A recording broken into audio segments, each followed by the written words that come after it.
दर्शकवृन्द नमस्कार। न्यूज 24 टेलिभिजनको नियमित कार्यक्रम 6 प्रश्नमा तपाईलाई हार्दिक स्वागत छ। म जगन्नाथ दुलाल। दर्शकवृन्द, यति बेला देशको प्रमुख प्रतिपक्षी दल नेकपा एमाले आफ्नो महाधिवेशनको सङ्घारमा छ र उसले मङ्सिर 10 देखि 12 गतेसम्म आफ्नो महाधिवेशनको मिति तय गरिसकेको छ र वडा तहका अधिवेशनहरू धेरैवटा जिल्लामा सम्पन्न भइसकेको अवस्था छ। अहिले प्रमुख प्रतिपक्षी दल मूलतः के गर्दैछ र अहिले देशमा उत्पन्न पछिल्लो राजनीतिक परिस्थितिका बारेमा उसको दृष्टिकोण के छ, आज हामी यो बारेमा कार्यक्रम 6 प्रश्नमा समीक्षा गर्नेछौँ। र त्यसका लागि आज हाम्रो स्टुडियोमा हुनुहुन्छ नेकपा एमालेका केन्द्रीय सदस्य एवं विदेश विभाग उपप्रमुख एमालेका युवा नेता विष्णु रिजाल। आउनुहोस्, कार्यक्रममा उहाँलाई स्वागत गरौँ। यहाँलाई कार्यक्रममा स्वागत छ। धन्यवाद। मैले प्रारम्भमा पनि भने कि यहाँहरू अहिले महाधिवेशनको सङ्घारमा हुनुहुन्छ। यहाँहरूको पार्टी विभाजन पछाडिको यो पहिलो महाधिवेशन हो। तयारी कसरी अगाडि बढ्दैछ र कस्तो छ वातावरण, कतिको उत्साही पाउनु भएको छ कार्यकर्ताहरूलाई?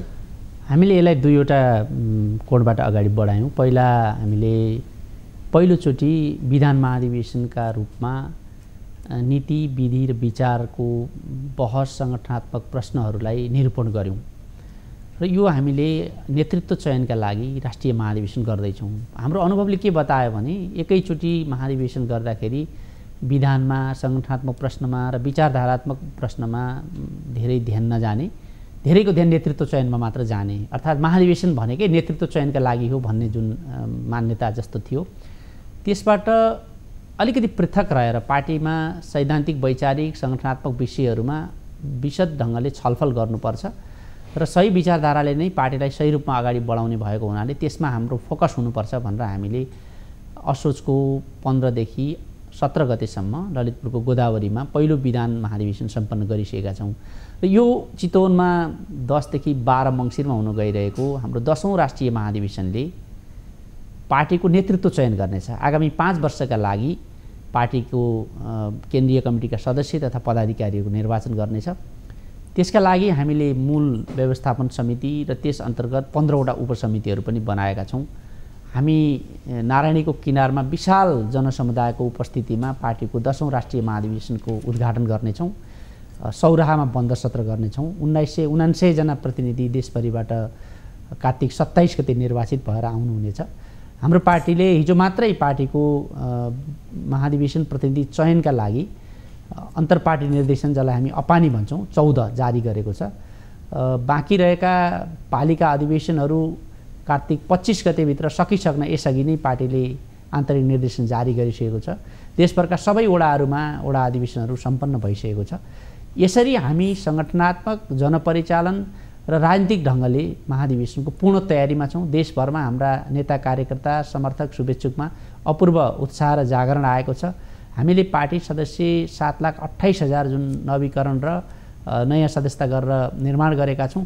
प्रत्येक सदस्य यो महाधिवेशनमा परिचालित भएको छ। कार्तिक 27 गते हुने महाधिवेशन प्रतिनिधिको चयनमा हरेक सदस्यको बराबरै अधिकार हुन्छ। केपी शर्मा ओली, मेरो र अर्को कुनै हाम्रो वडामा काम गरिरहेको पार्टी सदस्यले आफ्नो समान अधिकार प्रयोग गर्छ र हामी महाधिवेशन प्रतिनिधिहरू चयन गरेर महाधिवेशनतिर गइरहेका छौँ। जस्तो यहाँहरूले महाधिवेशनको सङ्घारमा तयारीका साथ अगाडि बढिरहँदाखेरि चाहिँ तपाईँले जुन महाधिवेशन स्थल रोज्नु भएको छ नि चितवन, त्यो चितवन रोज्नु पछाडिको केही कारण छ? मानिसहरूले के भनिरहेका छन् भने यहाँहरू एमाले र माओवादी केन्द्र तत्कालीन मिलेर नेकपा बन्यो। त्यति बेला पार्टीका दुईवटा अध्यक्ष हुनुहुन्थ्यो, एउटा केपी शर्मा ओली, अर्को पुष्पकमल दाहाल प्रचण्ड, र अहिले पनि प्रधानमन्त्री, अहिले पनि केपी शर्मा ओली र प्रचण्डका बिचमा तिक्ततापूर्ण सम्बन्ध रहेको देखिन्छ उहाँहरूको अभिव्यक्तिलाई हेर्दाखेरि। त्यस कारणले प्रचण्डलाई कुनै सन्देश दिनका लागि एमाले चितवन रोज्यो भनेर पनि कतिपयले भन्छन् नि।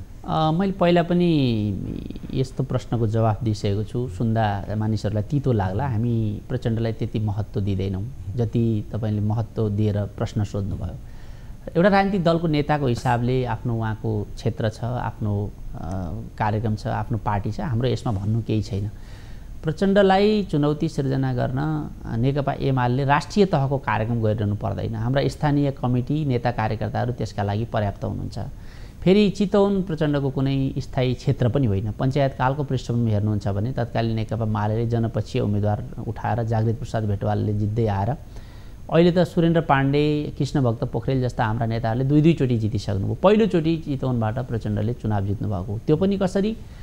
छोरीलाई मेयर काङ्ग्रेसले जिताइदियो, उहाँलाई प्रतिनिधि सभा सदस्य हामीले जिताइदिएको। त्यसले गर्दा त्यो प्रचण्डको कुनै क्षेत्र नै होइन। नेकपा एमालेको अधिकांश स्थानीय तह एमाले जितेको छ, जिल्ला समन्वय समिति एमाले बनाएको छ, प्रतिनिधि सभा सदस्यमा 3 क्षेत्रमध्ये 2 क्षेत्र एमाले जितेको छ। अहिले मात्र होइन, तपाईँलाई मैले पृष्ठभूमिदेखि नै बताएँ, पञ्चायतकालदेखि नै हाम्रो एउटा बलियो गढको रूपमा चितवन रहेको छ। हामीले यो कुनै कारणले पनि चितवन गर्न लागेको होइन। चितवन गर्न लागेको एउटै मात्र कारण के छ भन्दाखेरि त्यो अलिकति सेन्टर ठाउँ पर्यो सबैको लागि। हामी विशाल जनसमुदायको उपस्थितिमा महाधिवेशनको उद्घाटन समारोह गर्न चाहन्छौँ। त्यसका लागि जनघनत्वको हिसाबले पनि नजिकै बुटोलदेखि हेटौँडाको ठाउँ र पूर्व पश्चिमको एउटा केन्द्रबिन्दु जस्तो भएको हुनाले हामी सबैलाई सहज हुन्छ, होटलहरूको सहज उपलब्धता छ त्यहाँ भनेर हामीले निर्णय गरेका हौँ। त्यसभन्दा बाहेक हामीले छलफल हुँदा कुनै प्रसङ्ग, कुनै सन्दर्भ अरू कुनै नेता विशेषको आएको पनि होइन। बरु तपाईँलाई एउटा म निवेदन गर्न चाहन्छु, हाम्रो पार्टीको अध्यक्षले त विधान महाधिवेशनको समापन समारोहमा स्थायी समितिले अर्को निर्णय गरेछ भने बाहेक नभए बुटोल गरौँ कि भनेर प्रस्ताव गर्नुभएको थियो। हामी बुटोल 8औं महाधिवेशन पनि गरिसकेको हुनाले पछि स्थायी समितिको बैठक बसेर बुटोलको सट्टा चाहिँ चितवन गरौँ भनेर हामीले बिल्कुल आफ्नो आन्तरिक कारणले निर्णय गरेका हौँ। यहाँले अघि पनि भन्नुभयो कि अहिले पार्टीको तल्लो तहका अधिवेशनहरू जुन ढङ्गले सम्पन्न भएका छन्, अभूतपूर्व ढङ्गले सम्पन्न भएको भनेर यहाँले भनिरहँदा पार्टीभित्र फेरि यहाँको त्यो 10 बुँदे भन्ने जुन एउटा सहमति छ नि, त्यसलाई लिएर चाहिँ केही नेताले असन्तुष्टि अहिले पनि राखिराखेको र त्यसलाई अध्यक्ष केपी शर्मा ओलीले चाहिँ अब त्यो खास त्यति विवादको विषय होइन भनेर भनिराख्नु भएको अवस्था छ। तैपनि भीम रावलहरूले चित्त बुझाइराखेको अवस्था छैन नि, किन यो विवाद अहिले कुनै विवाद छैन। हाम्रो बिचमा कतिपय कार्यशैलीगत र कतिपय कार्यक्षेत्रमा केही मतभिन्नताहरू भयो भने काम गर्ने क्रममा ती समाधान भएर जान्छन्। तपाईँलाई एउटा जानकारी दिन चाहन्छु, 10 बुँदे समझदारी अनुसार जिल्लाको समस्या समाधान नभएका 2वटा जिल्ला थिए, ताप्लेजुङ र सुनसरी। त्यसमा पनि हालै समस्या समाधान भएको छ। ताप्लेजुङमा बलबहादुर सामसुवाङ जो हाम्रो जिल्ला अधिवेशनमा निर्वाचित अध्यक्ष हुनुहुन्थ्यो, उहाँको संयोजकत्वमा भूपेन्द्र थेबे सहसंयोजक रहेको जिल्ला अधिवेशन आयोजक कमिटी गठन गरेर हामीले सर्वसम्मति ढङ्गले त्यहाँ विवाद टुङ्ग्याएका छौँ। यसै गरी सुनसरीमा रेवती रमण राजभण्डारी र रमेश बस्नेत 2 जनाले अध्यक्षको दाबी गर्ने स्थिति थियो। त्यहाँ हामीले रमेश बस्नेतको नेतृत्वमा पुष महिनाभित्र जिल्ला अधिवेशन गर्ने गरी सर्वसम्मत ढङ्गले आयोजक कमिटी निर्माण गरेर विवाद समाधान गरेका छौँ। 10 बुँदे सहमति नेकपा एमालेको पार्टी जीवनमा अत्यन्त महत्त्वपूर्ण सहमति छ। यसले पार्टीलाई अगाडि बढाउन धेरै राम्रो भूमिका निर्वाह गरेको छ। विज्ञानमा पनि 1% 2% त इरर हुन्छ, यो त समाज विज्ञान हो, राजनीतिक दल हो। काहीँ अन्तर्विरोधहरू तिखर छन्, एकाध ठाउँमा काहीँ भएन भने त्यसले चाहिँ 10 बुँदेको औचित्य खारेज गरेको वा 10 बुँदेमै नफर्केसम्म 10 बुँदे कुनै शास्त्र वा विधान त होइन नि। हामी नयाँ समस्या आयो भने त्यो नयाँ समस्यालाई नयाँ ढङ्गले समाधान गर्दै जान्छौँ। अहिले एमालेमा कुनै पनि विवाद छैन। अब तपाईँहरूले महाधिवेशनमा त धेरैवटा पार्टीहरूलाई निम्तो पनि दिनुहुन्छ होइन। अब यो राजनीतिक एउटा संस्कार पनि हो, कुनै पनि राजनीतिक दलले आफ्नो महाधिवेशनमा शुभकामनाका लागि अरू दलहरूलाई निम्त्याउने चलन हुन्छ। यहाँको पनि अरूको महाधिवेशनमा गइराख्नु भएको हुन्छ। तर यहाँहरूसँगै लामो सङ्गत गरेको एमाले पार्टी निर्माणमा पनि भूमिका खेलेको माधव नेपालको पार्टीलाई पनि निम्तो नदिने हुनुभएको छ नि होइन। त्यसको कारण चाहिँ अब यसमा हाम्रो पार्टीको प्रचार विभाग प्रमुखले अस्ति सार्वजनिक रूपमा पनि भनिसक्नु भएको छ, संविधानले, ऐनले, कानुनले चिन्ने राजनीतिक दलहरूलाई हामीले निम्तो पठाउँछौँ। अवैध ढङ्गले निर्माण गरिएका काङ्ग्रेस र माओवादीको सरकारको योजनामा अध्यादेश नामक अस्थायी र कृत्रिम कानुन ल्याएर बनाइएको र त्यसको वैधता अहिले पनि अदालतमा विचाराधीन छ। हामीले त्यसलाई मान्यता दिएका छैनौँ। तपाईँलाई थाहा छ, त्यही कारणले लामो समयदेखि संसद अवरुद्ध छ। सभामुखले अत्यन्त पूर्वाग्रही ढङ्गले एउटा राजनीतिक पार्टीको निर्णय कार्यान्वयन नगरेर एउटा पार्टीको कार्यकर्ताको तहमा आफूलाई झार्नु भएको छ। यसमा हाम्रो लडाइँ जारी छ। तपाईँहरू सबैले यही रूपमा बुझिदिनुपर्छ। तपाईँहरूले एउटा चाहिँ आपत्ति जनाइराख्नु भएकै विषय छ, सभामुखका सन्दर्भमा पनि यहाँको प्रश्न छ। तर निर्वाचन आयोगले मान्यता दिइसकेको छ, संसदमा पनि उहाँहरू अहिले चाहिँ सत्तारूढ दलको बेन्चमा हुनुहुन्छ होइन। एउटा अलग दलको सांसदको हैसियत पाइकन उहाँका मानिसहरू अहिले मन्त्री पनि हुनुहुन्छ। तपाईँले अब अवैध भनेर भनिरहनुको पछाडि आधार देखिन्छ र? हामीले यसलाई राजनीतिक ढङ्गले हेर्नुपर्छ। राजनीतिक ढङ्गले यो अवैध दल हो। राजनीतिक ढङ्गले किन अवैध हो भने विद्यमान कानुनअनुसार यो पार्टी गठन भएको पनि छैन र मलाई अहिले कसैले देखाइदियोस् यो पार्टी कुन कानुन अन्तर्गत दर्ता भएको छ, यो पार्टी कुन कानुन अन्तर्गत गठन भएको छ। हाम्रो अहिले विद्यमान कानुन अनुसार त केन्द्रीय समिति र संसदीय दलमा 40% सदस्य भएमा मात्रै पार्टी रहन्छ, पार्टी गठन हुन सक्छ, पार्टी फुट्न सक्छ भन्ने विद्यमान कानुन छ। खोइ अहिले कुन कानुन अन्तर्गत यो पार्टी छ, त्यसले गर्दा पनि यो पार्टी अवैध हो। अध्यादेश आयो नि त, अध्यादेशको अनुसार त यो अहिले त त्यो कानुन अस्तित्वमा छैन। यदि त्यो सही थियो, त्यो उपयुक्त थियो, त्यसले देशलाई निकास दिन्थ्यो, त्यसले लोकतन्त्रलाई बलियो बनाउँथ्यो भने किन अध्यादेश फिर्ता लिएको? त्यो अध्यादेश कायम राखेर उहाँहरूले सरकार पुनर्गठन गरेर देखाए हुन्थ्यो नि त। यस कारणले हामीले यो पार्टीलाई अवैध भनेका छौँ र यसमा धेरै बहस गर्नुपर्ने चित्त दुखाउनु पर्ने पनि केही छैन। राजनीति हो, भोलि नयाँ ढङ्गले अगाडि बढ्ला, त्यो बेलामा हेरौँला। अहिले चाहिँ हाम्रो यही नै निर्णय हो। अहिले यो तपाईँहरूको जुन विषय छ नि, एकीकृत समाजवादीलाई हेर्ने तपाईँको दृष्टिकोणलाई लिएर चाहिँ एमाले एकदमै अनुदार ढङ्गले प्रस्तुत हुन खोज्यो भन्ने पनि आरोप छ। र अर्को कुरा चाहिँ अहिले भर्खरै तपाईँहरूको पार्टी अध्यक्षले बाबुराम भट्टराई जो पूर्व प्रधानमन्त्री हुनुहुन्छ उहाँको छोरीले बेलायतमा पढेको भन्दै दिएको विषयलाई पनि अहिले सामाजिक सञ्जाल तातेको अवस्था छ। यसरी हेर्दाखेरि एमालेका नेताहरूले दिएका अभिव्यक्ति एकपछि अर्को गरी चाहिँ सामाजिक सञ्जालमा आलोचनाको केन्द्रमा परिराखेको छ। यसलाई चाहिँ कसरी हेर्नुहुन्छ? होइन, यो समाज खुल्ला छ, यसमा हाम्रा अभिव्यक्ति, क्रियाकलाप, कामहरूको बारेमा विरोध समर्थन सबै गर्ने सबैलाई अधिकार छ। म लोकतन्त्रको यो कुराको सम्मान गर्दछु। जहाँसम्म अनुदार भएको कुरा छ, पार्टी विभाजन गरेर काङ्ग्रेस र माओवादीको बुई चढेर जानेहरूलाई कहीँ पनि पूजा गरेर त सम्मान गरेर त राख्दैन होला। कुनै पनि पार्टीको एउटा पिरियड हुन्छ होला नि त, कुलिङ पिरियड त होला केही न केही राजनीतिमा, अरू ठाउँमा जस्तै। त्यसले गर्दा यो चाहिँ अनुदार भएको होइन। हामीले हाम्रो पार्टी जोगाउनु छ, बचाउनु छ, काङ्ग्रेस र माओवादीको योजनामा बनेको हमलालाई निस्तेज पार्नु छ। यसका लागि हाम्रो पार्टीको कार्यकर्ता पङ्क्तिलाई तयार पार्नुपर्छ सैद्धान्तिक, वैचारिक र व्यावहारिक ढङ्गले। त्यसका लागि हामीले कोसिस गरिरहेका छौँ। यो कसैप्रति अनुदार वा उदार भन्ने छैन। कुनै पनि यस्तो पार्टी देख्नु भएको छ एउटा पार्टीले चाहिँ अर्को पार्टीको मान्छे उहाँ चाहिँ राम्रो हुनुहुन्छ भन्दै प्रशिक्षण दिँदै भाषण गर्दै हिँडेको देख्नुहुन्छ? काङ्ग्रेसप्रति पनि हाम्रो त्यही दृष्टिकोण छ, अरू राप्रपाप्रति पनि त्यही छ, मधेसका दलहरू पनि प्रति पनि त्यही छ। हामी राजनीतिक दलहरू जो पनि, हामी मात्र होइन, नेकपा एमालेको मात्र कुरा गरिरहेको छैन, नेपाली कङ्ग्रेसको अरू पार्टीको पनि त्यही छ नि, आलोचना, खण्डन, उहाँले भन्दा हामी राम्रो गर्छौँ भन्ने। यही हो लोकतन्त्रको एउटा अभ्यास भनेको, पहिलो कुरा। दोस्रो कुरा, बाबुराम भट्टराईजीको प्रतिक्रिया पनि मैले हेरेँ र मैले पढेको इस्लामीको किताबअनुसार पनि र अरू बाहिर आएका सूचनाअनुसार पनि उहाँको छोरीको प्रारम्भिक शिक्षा दीक्षा चाहिँ बेलायतमा भएको भन्ने बुझेको छु। 2-3 क्लासतिर उहाँले बेलायतमा पढेको, त्यसपछि जनताका छोराछोरी युद्धमा होमेर यहाँ चाहिँ मरेको, मारिएको, उहाँको छोरी चाहिँ भारतका सुविधा सम्पन्न स्कुलहरूमा पढेको भन्ने मैले पनि थाहा पाएको छु। योभन्दा अरू तथ्य केही छैन। यसमा धेरै टिप्पणी आवश्यक छैन। हुन्छ, हामी एमालेको आन्तरिक मामिलामा कुराकानी गऱ्यौँ। हामी विश्रामपछिको खण्डमा थप राष्ट्रिय राजनीतिको बारेमा चर्चा गर्नेछौँ। दर्शकवृन्द, अहिले भने पालो भएको छ छोटो व्यापारिक विश्रामको। लाइफबोय हात धुने समयका साथमा लाइफबोय।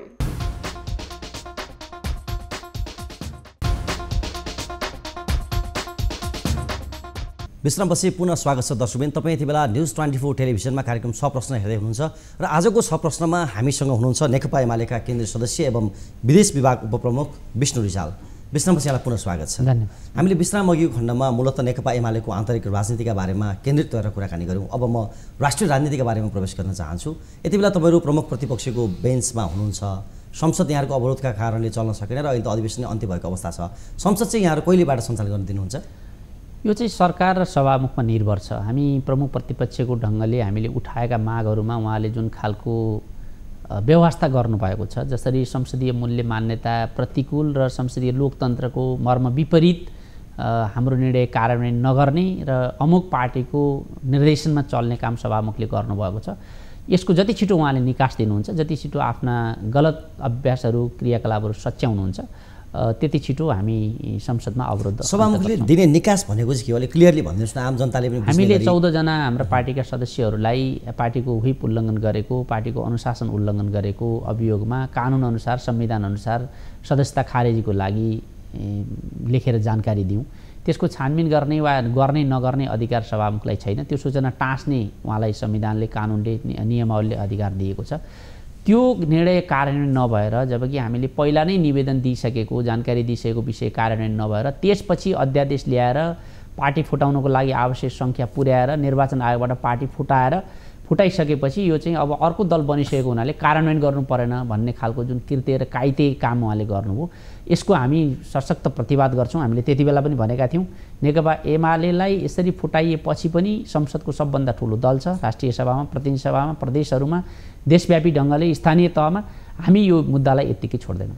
भनेपछि तपाईँहरूको माग भनेको 14 जना सांसदहरूलाई जसलाई यहाँहरूले कारबाही गर्नुभएको छ, उहाँहरूलाई पार्टीले कारबाही गरेका कारणले उहाँहरू निष्कासन हुनुहुन्छ र उहाँहरूको सांसद पदको त्यो जुन हैसियत रहँदैन, त्यो सूचना टाँसिनुपर्छ भन्ने प्रभु शाह, टोपबहादुर रायमाझी, लेखराज भट्ट र गौरीशङ्कर चौधरी, अनि राष्ट्रिय सभामा चाहिँ चन्द्रबहादुर खड्का र रामबहादुर थापा बादलले पनि पार्टी त्याग गर्नुभएको थियो। नेकपा एमालेमा समाहित हुँदा नेकपा माओवादी केन्द्रले चिठी लेखेको 24 घण्टा नबित्दै सभामुखले त्यो निर्णय कार्यान्वयन गर्नुभयो। उहाँहरूको संसद सदस्यता खारेज भयो त्यही प्रक्रिया अनुसार हामीले चिठी लेख्दा उहाँले चाहिँ 13औं दिनमा आएर चाहिँ केही गरिरहन नपर्ने भनेर निर्णय गरेर आफ्नो अयोग्यता, राजनीतिक पूर्वाग्रह र त्यो पदको लागि आफू उपयुक्त छैन भन्ने कुरा प्रमाणित गर्नुभएको छ।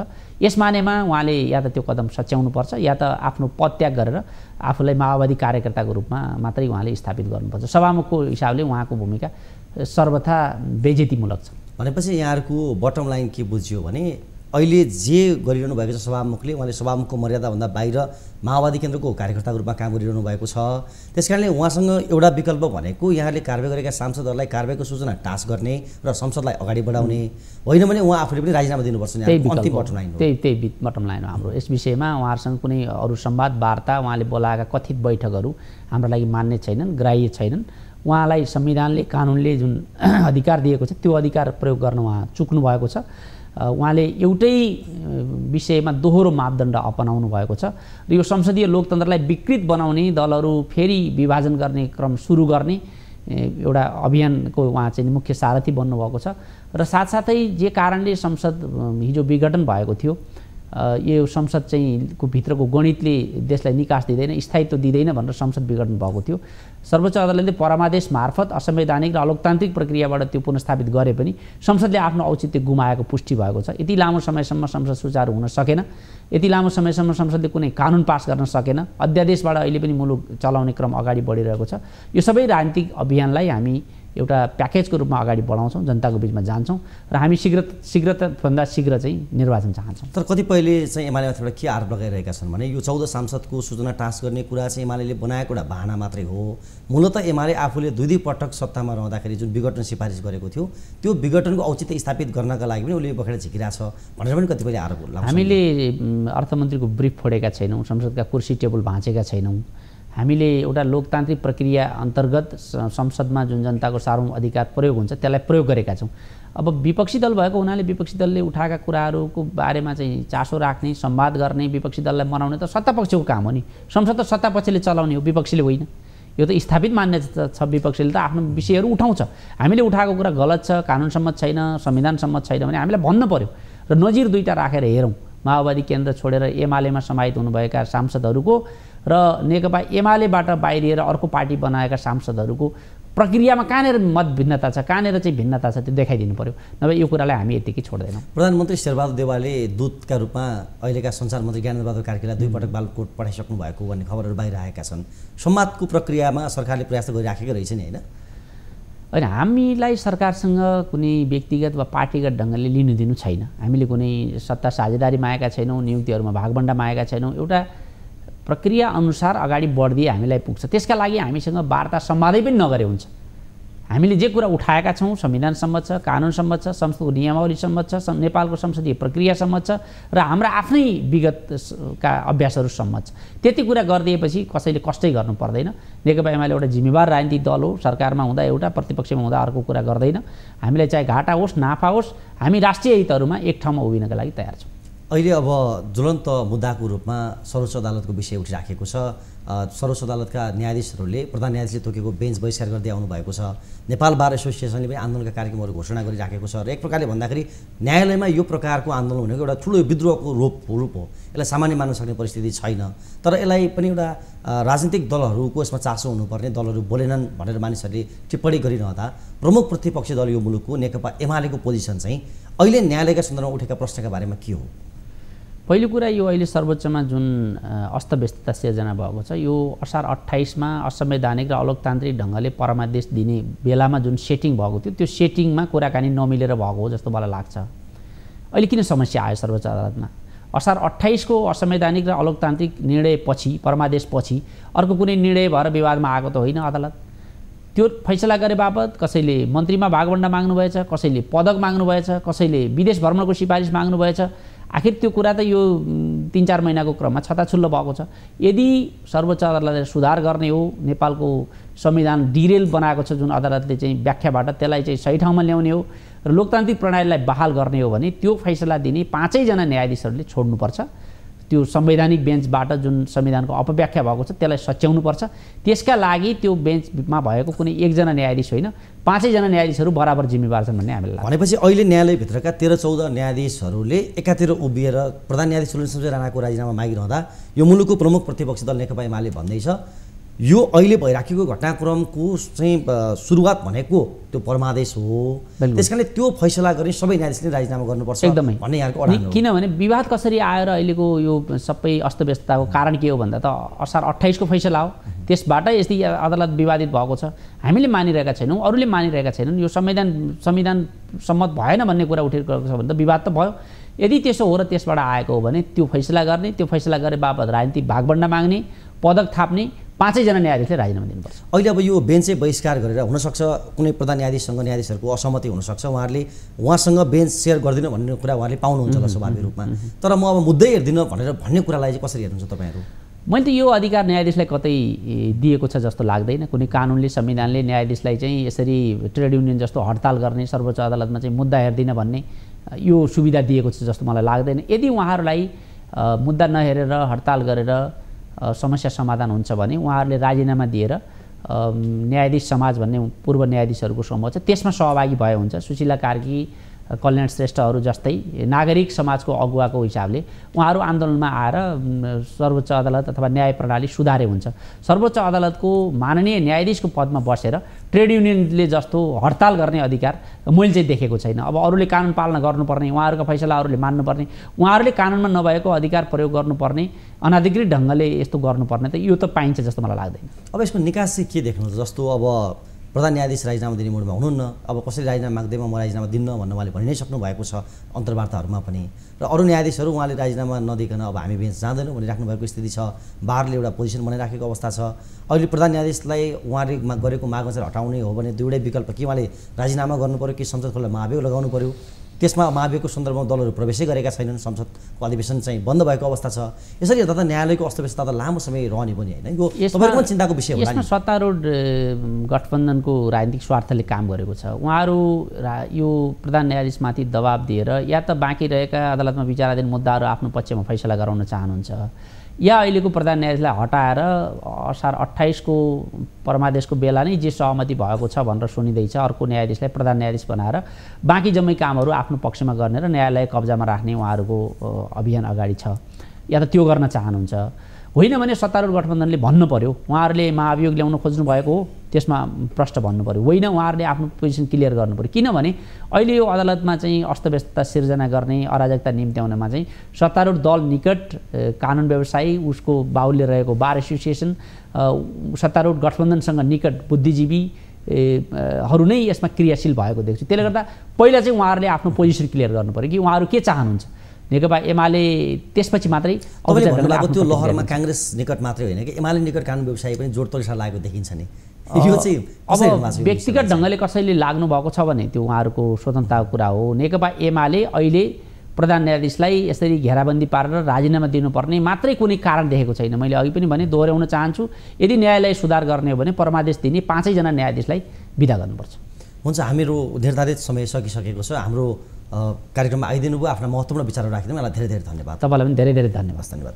दर्शकवृन्द, आज हामीले कुराकानी गऱ्यौँ प्रमुख प्रतिपक्षी दल नेकपा एमालेको आसन्न महाधिवेशन र अहिले देशमा सिर्जना भएको पछिल्लो राजनीतिक परिस्थिति र सँगैमा अहिले न्यायालयमा उठिराखेका प्रश्नहरूका बारेमा आज हामीले कार्यक्रम 6 प्रश्नमा कुराकानी गऱ्यौँ। आज हाम्रो कार्यक्रममा हुनुहुन्थ्यो नेकपा एमालेका केन्द्रीय सदस्य एवं विदेश विभाग उपप्रमुख विष्णु रिजाल।